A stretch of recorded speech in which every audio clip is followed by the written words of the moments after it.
So, farming and stress. Well, we all know what it's like out there, right? So, what I want to do today is focus on identifying some of the signs of stress and what it does to our body, and then talk about just some very basics on how you can identify depression and maybe signs of suicidal intent amongst your farmers. I don't want to scare you with that. We are not going to make experts out of you in that area. Mostly want to focus on being able to make a good referral to someone. So we'll get started with just kind of what's been going on. And in farming, chronic stressors have been around forever. I know when I started at the farm center in the early 90s, these same things were going on at that point in time. So it seems like there's some sort of a stressor every year. If it's not the prices, it's the weather. It's a bad economy in terms of off-farm jobs. You work with your family and you live where you work, and all of those things complicate working on living on a farm. So how do you know what happens when we feel stressed? So think back to maybe a time when you had a close call with a car, right? Your body goes into an instant survival mode, right? So what happens is the pituitary gland in our brain shoots off a hormone that kicks our body into flight or fight gear. So it's into survival mode. And what that does then with the hormone releases is it causes our blood pressure to rise. It causes our heart rate to increase. The blood sugars in our system kick up because the muscles need to be able to have the fuel to either fight or to run. Our stomachs slow down, and that again because the energy is going to system survival. And the other thing that happens is that front part of our brain that is so critical for deep thinking, for making careful decisions, for being able to communicate well, that shuts down. Body is just kind of in a reaction mode. So that's why the farmers that you work with, you'll notice they're having trouble with making decisions, that they might be more irritable, a variety of things that I'll go over here. So what can happen, especially if this kind of stress remains, the body kind of gets used to the blood pressure being turned up and all of the things that go along with stress in your body, and it can cause longer term problems with our body. So on the physical side, ulcers begin to creep up or back problems. You can notice things like headaches, migraines, for instance, trouble sleeping, exhaustion. All of those kinds of things are physical signs of chronic stress.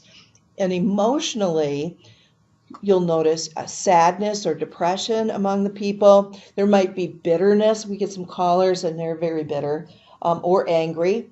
And they're, talking about those kinds of things. Anxiety can be a problem. And you'll notice kind of a loss of spirit. They're not just, the way that they used to be. So those are all emotional symptoms of it. And then on the behavioral end, irritability can come up.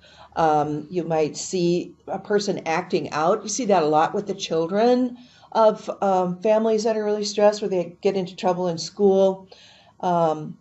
Withdrawal. We've been on farms where the farmer is laying on the couch under a blanket. You don't even really know that they're there. They're totally withdrawn from their activities. Some will reach out for alcohol or other drugs to deal with the situation, and violence increases, and domestic violence would increase with that. We have had some calls from farmers who've threatened to shoot their cows. Those kinds of things pop up when you're under that kind of chronic stress. And then on the cognitive end, you're looking at a memory loss. You can't remember what you did an hour ago sometimes, and you might leave them with a laundry list of things that they're supposed to do, but if you didn't write it down, the chances of them remembering what it is impaired because of the stress that they're under. And then that lack of being able to make decisions, a lot of times any decision at all, getting them to get off the fence and make a movement in one direction or another is quite a challenge. And the self-esteem obviously then suffers, and people's inner talk starts to go to places like, I'm a failure. How come I can't make it on the farm? My dad did, my grandpa did. You know, I'm going to be the one that loses the family farm, those kinds of things. And then you can add to that the farm culture, which complicates the whole stress experience, I guess I would say. The rootedness that farmers have, they're connected to the land, they're connected to that particular farm perhaps. It might be the fourth or fifth generation on that farm. That community might be all they know. That lifestyle is what they're connected to. So that rootedness can be a barrier to reaching out and getting some help, or even thinking about, is there life after farming, if that's a situation that they happen to be in. The work ethic, we know farmers are very hard workers, and the long hours makes it harder again to reach out for help. But there's also a tendency to just put your nose to the grindstone and think you're going to work your way out of the debt, or you're going to work your way out of that situation, and that might not be even possible. The self-reliant spirit, the old, I'll pick yourself up by the bootstraps. I don't need anybody. I can do this on my own. I'll just get through it. That kind of a feeling. And we know that the farmers don't tend to be great communicators to begin with. If you look at personality styles and occupations, farming would be one that doesn't involve a lot of that personal communication piece. So when you add that to, again, that stress factor, it becomes hard to deal with the stress. And then it's just a very traditional kind of career. So being open to new ideas is a tougher place to be. And nowadays, you can add some new stress points to what has been traditionally going on. We have an aging population in farming. They want to be able to pass that farm business on to the next generation. And when you're stuck in a downturn that's been as long as this one has been, it's pretty hard to make that cash flow. And so, they're looking at, what do you do with the farm now? I don't have enough to be able to retire on my own, say. Nothing about bringing in another generation. So that's a stress point. And then, keeping up with the neighbors who might be in an expansion mode. And it seems like everyone is in an expansion mode, even through these down prices. So, if you're not able to keep up, there's that kind of pressure. And when dairies are starting to not pick up milk from smaller farmers, I have to believe that you feel that even more so. Stress is about consumer preferences. Consumers want humane animal treatment. They want to know their farmer. They might be into locally purchasing their product or into organics. There are so many different preferences, and farmers have to try and figure out, well, how do they fit in? How do you fit in with that? And how do you convey your message to the consumer about the product that you're making? And then we have mergers and acquisitions across the industry. Even within the farm, though we're still largely family farmers, they become larger and larger. It's an effort to bring in the next generation. Growth becomes necessary, and you move from an individual ownership into LLCs and other kinds of structures. And then with the processors also doing more acquisitions and getting larger, and having a whole different relationship with farmers than they used to be. When we had the grasslands situation earlier in the spring, that really became the call to awareness that no longer are we in a situation where if a farmer wanted to change processors, there would be 3 more lined up in the driveway begging to take them on. Now you have to know you have a place for your milk to go before you think about changing, before you think about adding on. So those are all new stressors for farmers. And then there's the trade situation, and knowing that international trade plays a large role in the prices that farmers are getting for their product, and the whole question about whether or not NAFTA will continue to be, and how that might affect their bottom line in there. And for those farmers that are larger in particular, if they're relying on immigrant labor force for their hired work, the question of whether or not that's going to be available to them in the future. So some of the other contributing factors would be exhaustion and sleep deprived. Remember, these folks think they're going to work their way out of this. There can be certainly underinsurance, and most farmers don't carry a disability insurance policy. So if something happens on the farm, they're kind of they're out of luck that way. On the underinsured end, they may have health insurance, but that it might be a catastrophic policy. So they're not going to go to the doctor for their regular checkups. They're not going to go spend their money on seeing a counselor either, because they're not going to use a copay in that area. So they're going to, ignore minor accidents, maybe not go get that knee or that back treated that's been bothering them forever. And that becomes a bit of a circle then in adding more stress to their situation.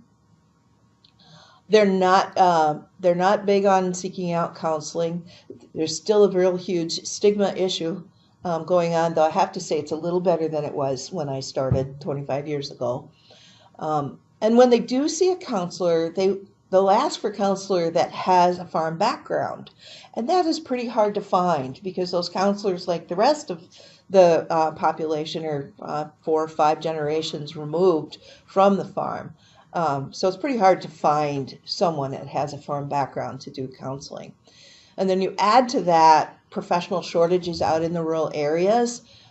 We've seen a lot of our standbys that had multiple offices, like Lutheran Social Services or Catholic Charities, had multiple offices all around rural Wisconsin. They shuttered their doors in many of those communities. And so there aren't as many counselors out there. And then if you need psychiatric care, that's even harder, and you might have to drive a couple of hours to find a psychiatrist who could prescribe medication. So that all adds into it. And then there's the male factor. Men exhibit signs of stress and deal with stress differently than women do. So we've already talked about farmers working excessively long hours. That's a typical reaction to a man who is stressed. And they'll isolate themselves more. Maybe they're going to stop going to the local diner for coffee in the morning, or they stop going to church, or they stop participating on the county boards or whatever kinds of activities that they've been involved with. Don't go to the feed mill as much, those types of things. And again, you'll see much more increase in use of alcohol or other drugs among men. What you'll notice is that men will talk about feeling tired. You'll notice that they're more irritable than you would typically have seen them in the past. They become frustrated more easily, and they're feeling discouraged. And some are losing an interest in farming, and that's that loss of interest in something that you have passion for, that you love, is a sure sign that there's a possible depression situation going on there. And in total, guys are going to be less likely to admit depression than a woman will be, and your primary doctor that's working with him is a lot less likely to suspect it and a lot less likely to talk about it.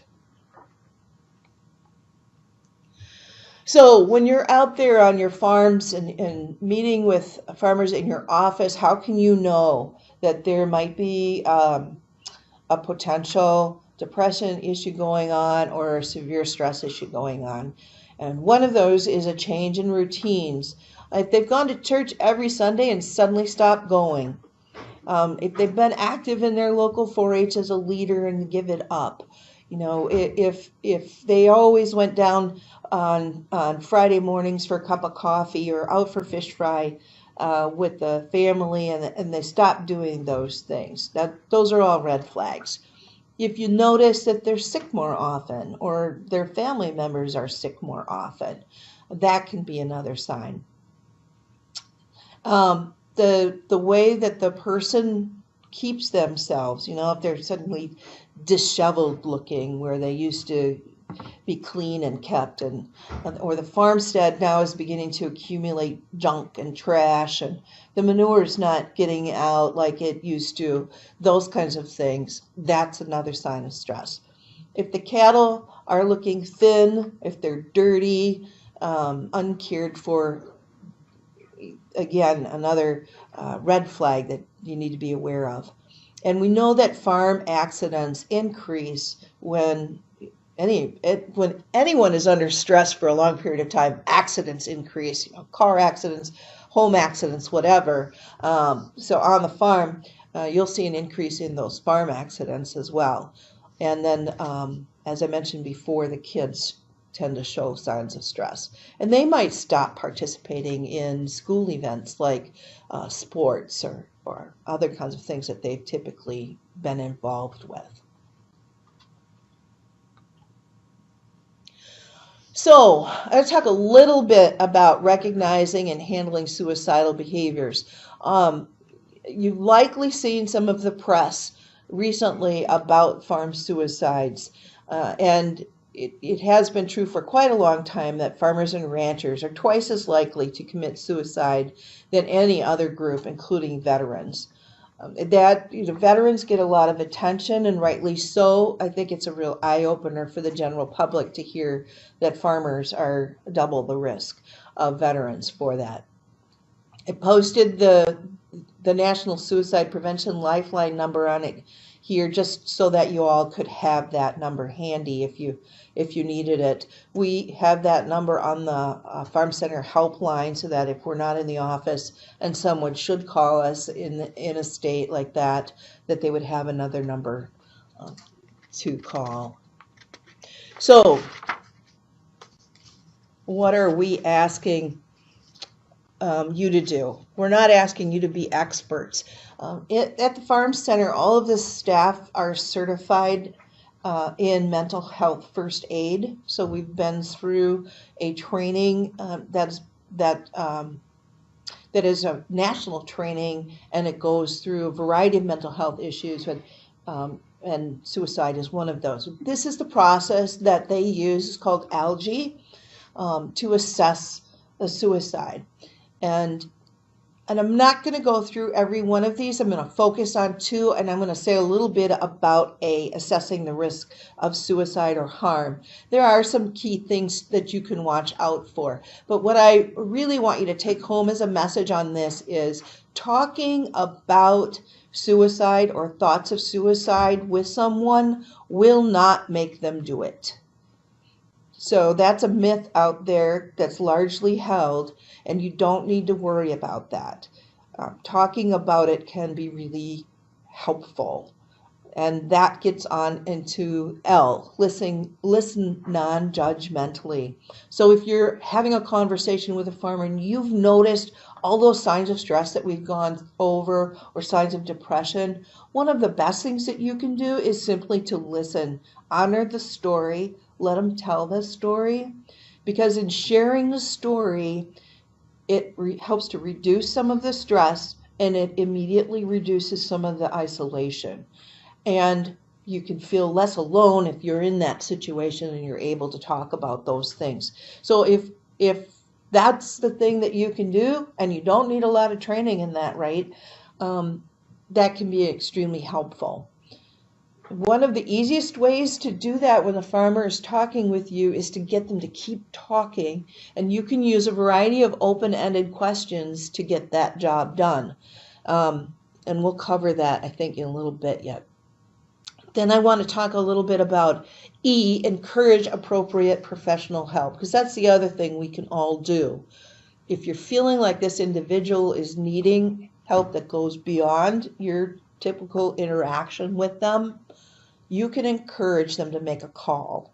That call can be to their doctor, because sometimes it's a little easier for someone to go see their doctor than it is to say, yeah, I need some help. I need to go see a counselor. So you could encourage either seeing a doctor, a counselor, or even at the farm center, where we can actually go through that A part of the process and do an assessment, a risk assessment. And we can also connect them with counseling vouchers and other folks that they can, be in touch with to help them through that particular problem. One extra step you can do in making that suggestion for professional help is to go so far as to say, can I help you make the call, and do it there. Because when you leave, chances are that farmer is just going to bury that again and keep on with working and trying to ignore the problem. But if you offer to help make that call to the farm center, make that introduction so that they can get a connection, see that the staff are pretty darn good, and can help them with getting the strategies in place and the help that they need, they're much more likely to follow through with next steps. So that can feel a bit of a risk for you in making that, but since you have relationships with these farmers, it's a really good step that you can take to get a farmer on the call with us, and then you can pass it, and we can handle it from there. So getting them to talk some more, and I know you probably all have huge caseloads, as we do at the farm center too, and so spending extra time is on your mind. But in these situations, that's the best thing I think that you can do with a person, is to spend a little time, get them to talk about what's going on, and using open-ended questions is the best way to do that. The very easy definition to an open-ended question is it's the type of question you ask where you cannot provide a simple yes or no answer. And so, if I said, how are you feeling today? Are you feeling good? Sure. Sure. You get a sure. That doesn't tell us much of anything. So, but we could say, well, tell me more. And that opens the door for a lot more conversation about what's going on, right? So the who, what, when, where, how kinds of questions, instead of questions that will end in a yes or no answer, will get them to talk a little bit more. And you can help relieve their stress in doing that. All right, making a referral. There are a lot of times in the farm center when we're having that conversation with the farmer that a laundry list of needs starts to develop. And from our end, we can see pretty clearly what we think the farmer ought to do. And it's not our place to tell a farmer what they ought to do. We can provide them with the facts and the options, and then encourage them perhaps down a particular path, but it's the farmer who's in control, right? In making the referral, you need to focus in on just a few things. So if you've got a farmer coming into your office working on something and you have a lot of things that they need to do, just choose 3 to start with and write them down. And you pick one that the farmer has a concern about, and that might not even be on your list. But they need to feel validated and heard. So you need to pay attention to what they think their primary need is. And then you can add a couple of other things that you believe are primary needs into their homework assignment or whatever it is that you're doing. So when you make a referral, don't make a referral to 16 agencies. Pick 2, pick 3. A 211 is a great one. If you've got a family, you suspect that there's not food in the kitchen or they've run out of fuel in their LP tank, 211 is a phone number that they can call no matter where you are in the state. There are regions, and the 211 system keeps track of community resources in a huge variety of areas, and anywhere from basic needs to senior services, so you name it, they've got it. And they keep it updated every year, and it's relevant. So it's an easy number to refer your farmer to, and that person at the other end of the line will help them walk through what their situation is and figure out which community resources are available for them to tie into. And again, that's another one where you could just sit right there at your desk and say, "Hey, let's call 211 right now. You know, let's see what kind of help you can get there." There would be probably quite a few farmers eligible for food share at this point in time, and it doesn't occur to them that that might be the case. And a lot of them don't want to take that kind of help. And the way that we approach them with that is, you're a taxpayer like everyone else, and those programs are there for situations like this to help you through a bad part. And there'll come another time when you're going to be putting money back into the system to help somebody else. And then that last thing is consider checking in with the farmer in a few days. You know, if you've got a spare minute to do that follow-up call and say, "Hey, were you able to connect with the farm center," or whoever it might be?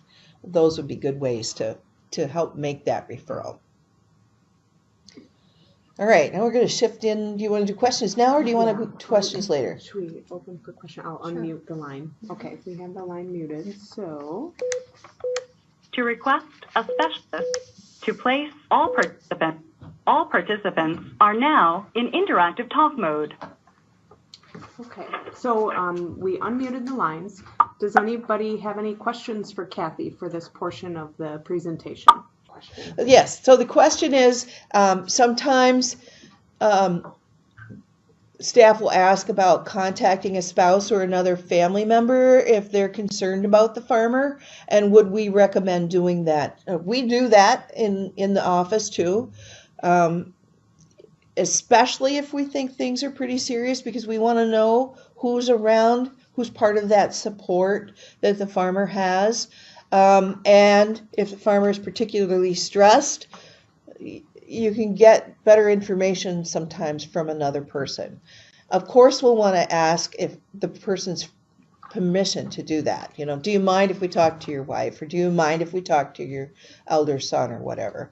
And then we can get details from another point of view, make sure that there's someone available to that farmer if they need to have someone with them. Hey, so my name is Becky Paris and I work in the Farm Center. We're going to kind of transition here from talking about farming and stress into talking about what it is that we do at the Farm Center.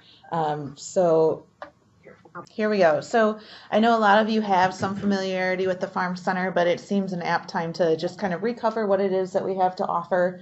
And I know we have some brochures and flyers that are going to be getting out to you guys in the near future here. So I guess if you have any questions, feel free to ask away when we're done here, and otherwise feel free to contact us after the presentation too. So the Farm Center was established in 1984 out of the 1980s farm crisis. And it's a statute now that we have the Farm Center at the Department of Ag. When your clients or anyone decides to call us, that's at no cost to them. And it is a completely confidential process. Anything they tell us about their business is 100% confidential, and that's by state law. We do kind of add the caveat that if they were to tell us about some sort of criminal activity or things of that nature, that is not considered confidential. But anything about their business certainly is. And we're open to any challenge that's going on at the farm. If they want to talk through an opportunity they possibly see, or they're encountering some sort of barrier, wherever they're at in their farming life cycle, we're open for them to talk to about it.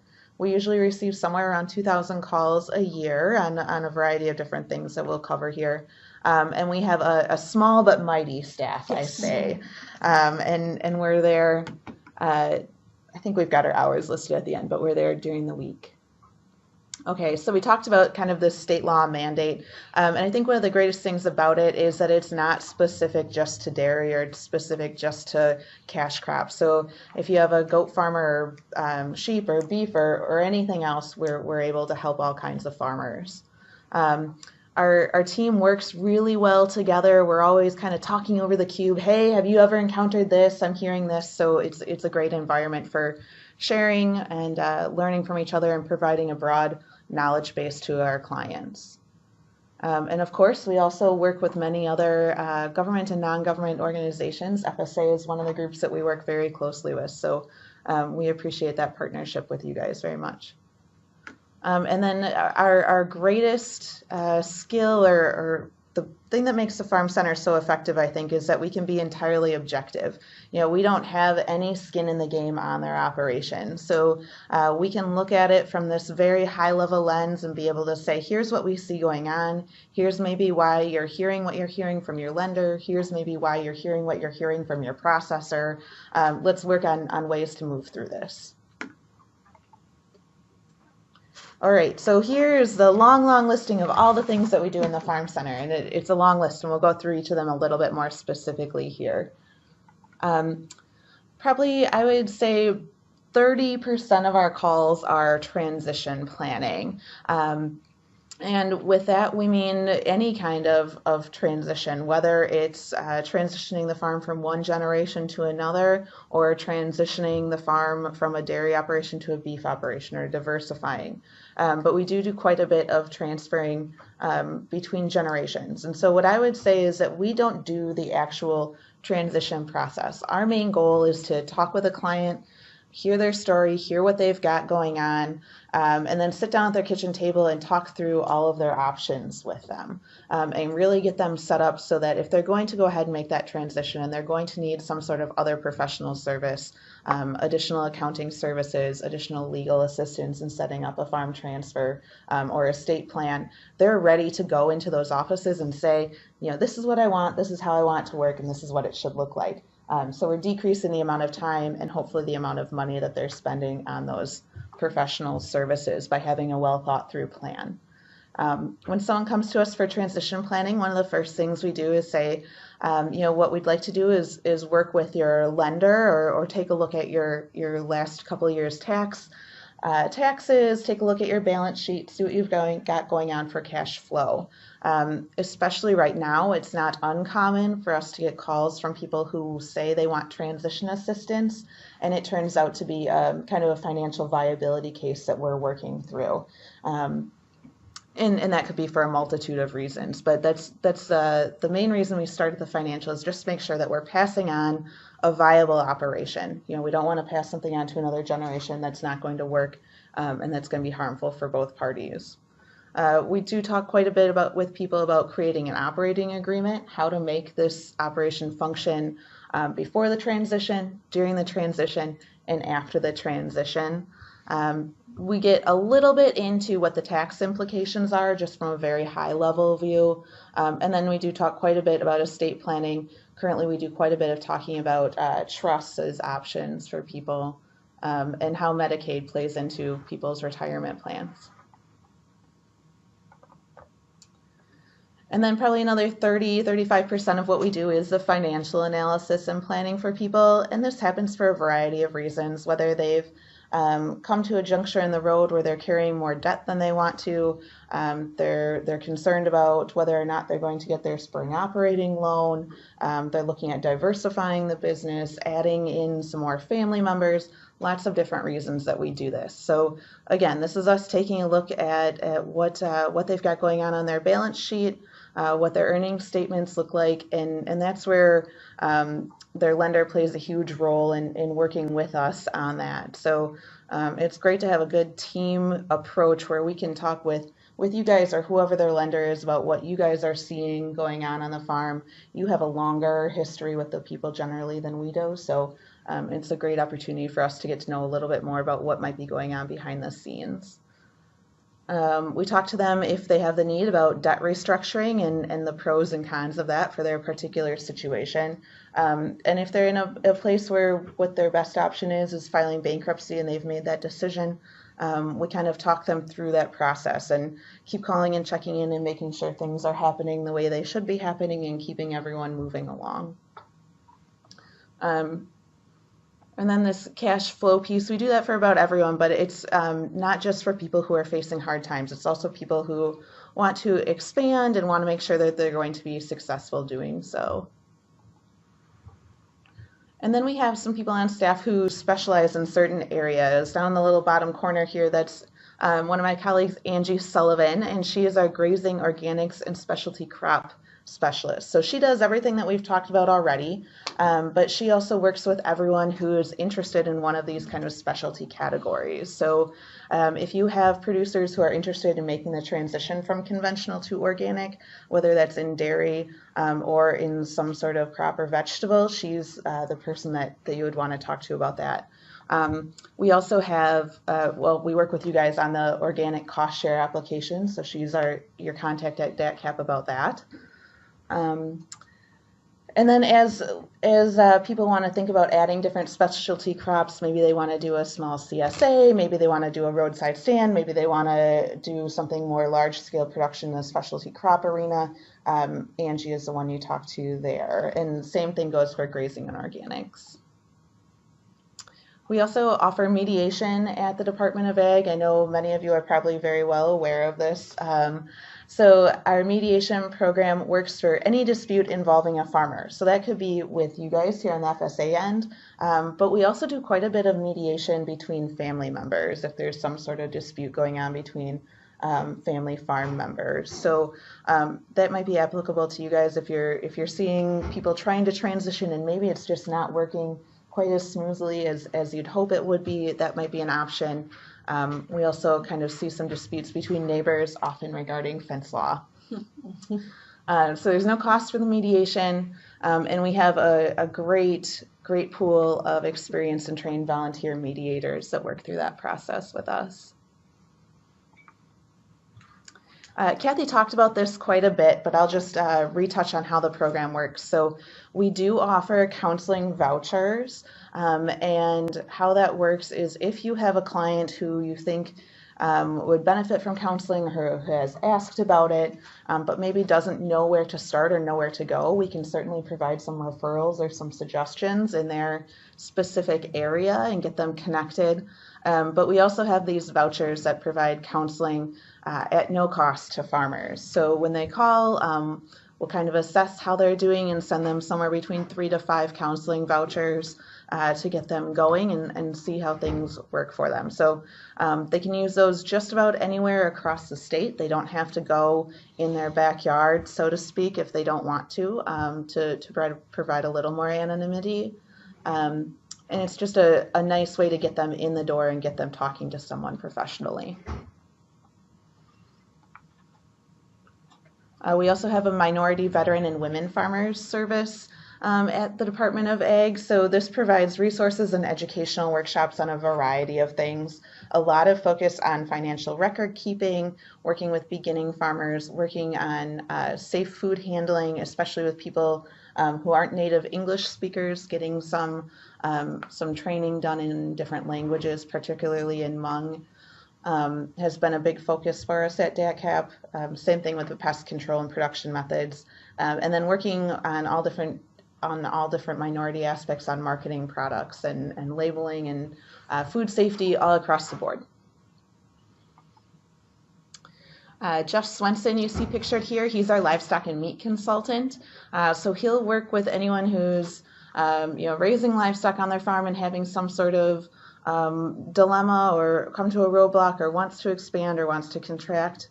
And also if they're looking to do any sort of direct market of their meat, or if they want to do a meat CSA, if they want to expand their processing plant, if they're looking for additional processors, that sort of thing, Jeff's your guy on that. He also works with the meat lab at the UW with the specialty meat program. And then like Jeff, we have someone who does similar work on the dairy processing side. His name's Norm Munson. And Norm works with our dairy processors all across the state, and he's really been invaluable to us, and his connections have been so great, especially over this past year as we get more and more farmers calling and saying, hey, I think I'm losing my market. Do you have any options for me? So the department stays in close connection with most of our dairy processors across the state. Norm works with them on expansions, new ideas, diversification, things of that nature. Okay. And this will bring us kind of to the end here. That's our helpline number, that 800 number, 800-942-2474, connects you to the Farm Center and that whole host of services that we just went through very quickly. Someone will be there to answer the phones from 7:45 to 4:30, Monday through Friday. In non-business hours, as Kathy mentioned, there's the number listed on there for the National Suicide Prevention line. So there's someone or a connection there for them any time of the day. So I guess for you guys, what I would just leave you as a takeaway is, while this number is certainly for your clients to use, if you guys ever have questions about any of these things or are looking for more connections, we're certainly happy to talk to all of you directly too. Do you still have like consulting veterinary services, a couple of veterinarians, herd health issues and things like that? We do still have one. We have Dr. John Marks, who is our whole herd dairy diagnostics veterinarian. So what he can do is go out to a farm that's having some sort of a problem. It might be a herd health problem. It could be production issue. He'll talk to the farmer about what their main concerns are, go to the farm and really take a look at the entire picture. So not just a sick cow, not just the feed. It would be, the whole herd's production. How are the calves being fed? What is the body condition and the cleanliness condition of the cows? How's the slope of the pipeline? What are the milking procedures like? Could span a huge variety of things that he'll take a look at depending upon what that farmer's needs are. He can order additional tests and we'll work with the local veterinarian to maybe do the collection of those tests, but then the cost of that testing is taken care of through that particular program. So then in the end, he'll issue a set of recommendations along with all of the data that he's collected back to that farmer so that they can take action and hopefully improve on what they're working with. So. And that, again, that's a free service to farmers. So it can be really useful in times like these when you gotta get every dime you can get out of your cows. I have a question, Kathy. You've given us a lot of good information to use in knowing when to refer somebody to the farm center. But I remember in 2009, we would have people come in and make a really broad statement like, well, I might as well end it all, or something really vague. And people didn't know whether they should call the farm center or call law enforcement to do a welfare check or something like that. Do you have any insight on that? Yeah, you got to ask a couple more questions in that situation. And that's where you use some of those open-ended questions. So tell me more about that. What do you mean about that? And if it's sounding like this is a pretty well-gelled sort of idea, there are additional questions you can ask like, is there anyone home with you right now? Do you have access to what, if somebody's threatening to shoot himself or his cows or whatever, do you have access to a gun? And if the answer is yes, you have access to a gun, and no, there's nobody home with me, then to err on the side of protection, I would suggest you call the county sheriff for a wellness check. And the farmer may be a little upset with you at the moment, but it's their health and well-being at stake, and you want to err on the side of making that call. So I don't think we've had anybody never call us back after a situation where we've done that, and we have called the authorities for wellness checks from time to time. I have a question. We're up in the northern part of the state, and you had mentioned that you'd come and sit down at a producer's kitchen table and go over financial whether it's succession or what have you. Do you have those opportunities for those up in the northern part of the state? You bet we do. Well, we might try and schedule several of them in the area if we're going to send staff to Bayfield or Ashland, for instance. So we would appreciate it if you have a couple to let us know that so that we can make the best out of the trip. But yeah, we'll go anywhere in the state.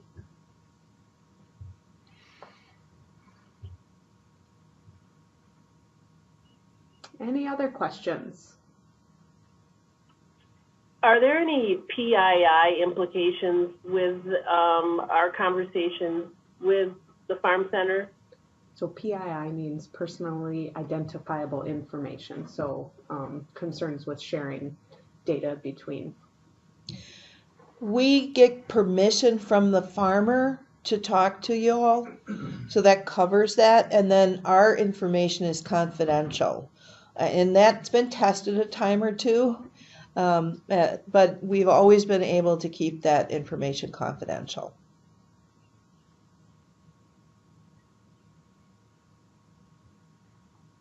The way that we store the data is in a drive that's only accessible by other farm center team members. So.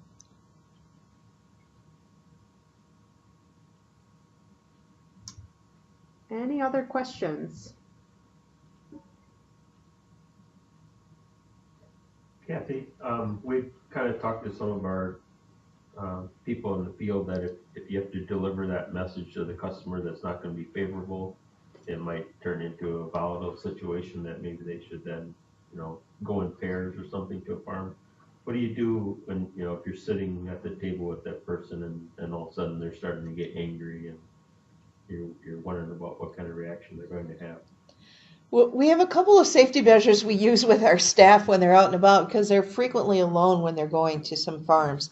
And so we have things like a callback. So if the staff don't call back within a certain amount of time that they've been there, then we're going to start, looking into what's going on.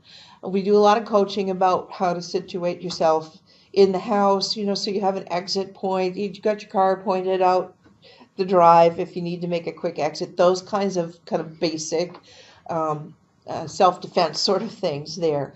If someone starts getting really anxious and you're not able to get them to slow down and talk about it calmly, my suggestion would be to say, we're not going to be able to make a lot of progress here today. This is going to take a little time for you to sort through it. I'm going to let this sit for a minute. Come back to it on another day when you can talk about it and it's not quite as raw as it is in that very minute. Because there are going to be some people that are just not going to get past that initial emotion. And a skilled counselor can go through a variety of techniques to kind of bring down that emotion.